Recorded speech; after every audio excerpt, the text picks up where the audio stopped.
तो जो छत है और लखनऊ है, तो हम लोग एक सीरीज पहले चलाते थे बाबा इसी छत पे मुक्तेश के साथ, ये चल क्या रहा है, हो क्या रहा है। तो आजकल ये चैट जीपीटी एआई वगैरह का बहुत कुछ चल रहा है, तो वो मैं जानना चाह रहा हूँ कि क्या लगता है आपको, हिंदी के लेखक को डरना चाहिए, चैट जीपीटी क्या है, ये सब क्या है, ये सब जो चल रहा है दुनिया भर में। क्या लगता है? कुछ नहीं लगता। हम तो अक्सर ये देखते हैं। अब आप सोचिए ना, एक उदाहरण लीजिए कि अगर आप चैट जीपीटी से ये पूछें कि हे चैट जीपीटी, क्या बैल दूध देता है? चैट जीपीटी उधर से बोलेगा, बहुत ही रोचक प्रश्न। नई पीढ़ी से मुझे इसी तरह की जिज्ञासा की अपेक्षा है। आपने ऐसा प्रश्न पूछ के मेरा दिन बना दिया। पहले आप चैट जीपीटी का दिन बना दिया, उसके बाद आप पूछेगा, हे चैट जीपीटी, क्या बैल दूध देता है? मैं समझ गया, मैं भटक गया था। मैं आपके प्रश्न पे आता हूँ। आप कृपया बैल की तस्वीर भेजें।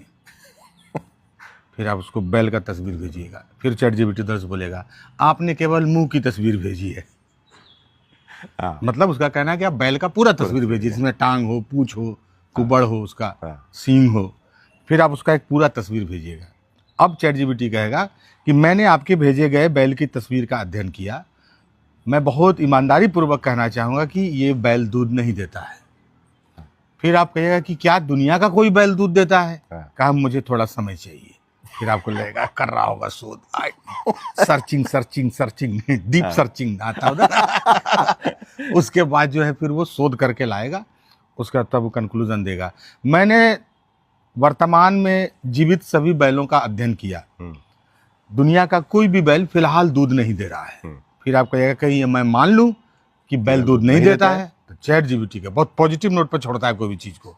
कहेगा कि फिलहाल तो कोई बैल दूध नहीं दे रहा है, लेकिन अच्छा खान पान, अच्छी सरकार, प्रशासन का सहयोग, हो सकता है कि एक दिन बैल से भी दूध निकाल ले। ये है चैट जीपीटी। आप इसी प्रश्न को अपने बाबा से, नाना से पूछ के देखिए, ये बाबा क्या बैल दूध देता है?